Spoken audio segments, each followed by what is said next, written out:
poeira ainda não havia baixado quando os primeiros rugidos dos motores ecoaram pelo solo russo. Era julho de 1943 e os alemães vinham com tudo o que tinha. Seus tanques Panther e Tigers rolavam pela planície, avançando como uma onda de aço contra as linhas soviéticas. Mas dessa vez, os russos estavam prontos. Não era Stalingrado, onde o choque inicial os pegou de surpresa. Aqui, em Kursk, eles sabiam que os nazistas viriam e prepararam o terreno como se fosse um campo minado de pesadelos para os alemães. Por semanas, os soviéticos cavaram trincheiras, montaram armadilhas antitanque e espalharam quase 1 milhão de minas terrestres. Mais de 1,9 milhão de soldados soviéticos estavam prontos para defender suas posições contra os cerca de 900 mil alemães que avançavam. Do lado alemão, a ofensiva chamada Operação Cidadela ganhava força. Hitler reuniu 2.700 tanques blindados, 9.000 peças de artilharia e 2.000 aeronaves. Já os soviéticos contavam com uma força superior. 5.000 tanques, 25.000 canhões e mais de 3.000 aviões.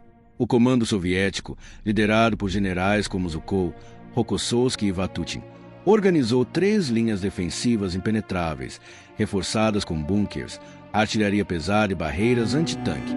O objetivo era claro: desgastar e deter o avanço inimigo antes de lançar um contra-ataque fulminante.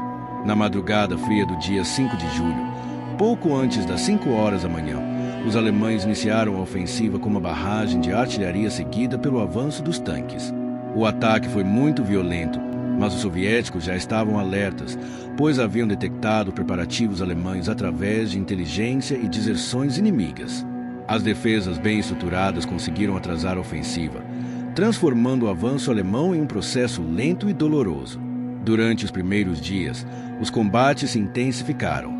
A Luftwaffe tentou garantir a superioridade aérea, mas a Força Aérea Vermelha respondeu à altura, tornando o céu um campo de batalha tão mortal quanto o sol.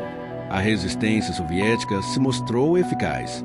A cada quilômetro avançado, os alemães sofriam perdas significativas.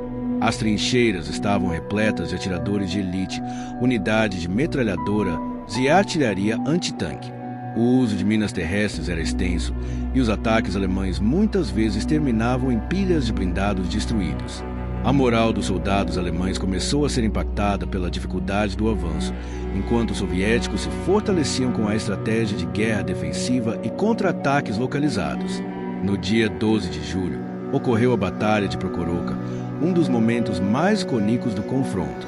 Às 6h30 da manhã, mais de 1.200 tanques se enfrentaram em um duelo político, com blindados explodindo a poucos metros uns dos outros.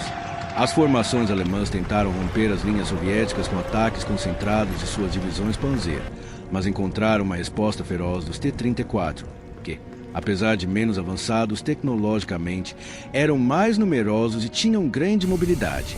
Os soviéticos usaram táticas agressivas, como o combate a curta distância, para anular a vantagem dos canhões de longo alcance dos tanques alemães. Enquanto isso, a artilharia soviética lançava ataques de artilharia incessantes contra as posições inimigas, dificultando qualquer tentativa de reorganização. A poeira, a fumaça e o cheiro de óleo queimado transformavam o campo de batalha em um inferno sobre a terra. Pilotos soviéticos e alemães disputavam o controle do céu em duelos aéreos decisivos, que influenciavam diretamente os combates em terra. Apesar da intensidade do confronto, os alemães não conseguiram alcançar seus objetivos. O que começou como um ataque nazista virou um pesadelo de proporções épicas. O avanço alemão parou, as baixas se acumularam e a iniciativa passou para os soviéticos. Com reforços pesados e vantagem numérica, os soviéticos lançaram uma tempestade de aço sobre os alemães, obrigando Hitler a cancelar a ofensiva em 16 de julho. Esse cancelamento veio também por conta da situação no fronte ocidental, já que os aliados haviam desembarcado na Sicília, obrigando a Alemanha a desviar recursos para conter a nova ameaça. A Wehrmacht foi forçada a recuar, e os soviéticos aproveitaram o momento para lançar uma contraofensiva avassaladora. Nos dias e semanas seguintes, o Exército Vermelho empurrou os alemães de volta, retomando territórios perdidos e iniciando um avanço implacável rumo ao ocidente. As forças soviéticas iniciaram a Operação Kutuzov ao norte e a Operação Romiantsel ao sul, pressionando os alemães em diferentes frentes, se consolidando uma virada irreversível na guerra. O Exército Vermelho avançou em ritmo acelerado, libertando cidades e empurrando os nazistas de volta para a Polônia e a Romênia nos meses seguintes. A derrota em Kursk foi um golpe devastador para os alemães. Além das enormes perdas materiais, cerca de 500 tanques e 3.000 aeronaves foram destruídos. A confiança da Wehrmacht estava abalada e a iniciativa estratégica passou definitivamente para os soviéticos. O mito da invencibilidade das forças blindadas alemãs foi destruído. A partir dali, os nazistas nunca mais retomaram a ofensiva no leste. A vitória soviética em Kursk fortaleceu a moral do Exército Vermelho e demonstrou que a máquina de guerra alemã não era mais imbatível. A União Soviética agora ditava o ritmo da guerra no fronte oriental e levaria essa vantagem até Berlim, em 1945. Quando o último tiro foi disparado, a terra estava marcada para sempre. Mais de 200.000 soldados alemães estavam mortos, feridos ou capturados. Os soviéticos também pagaram um preço alto, com quase 250.000 baixas, mas venceram.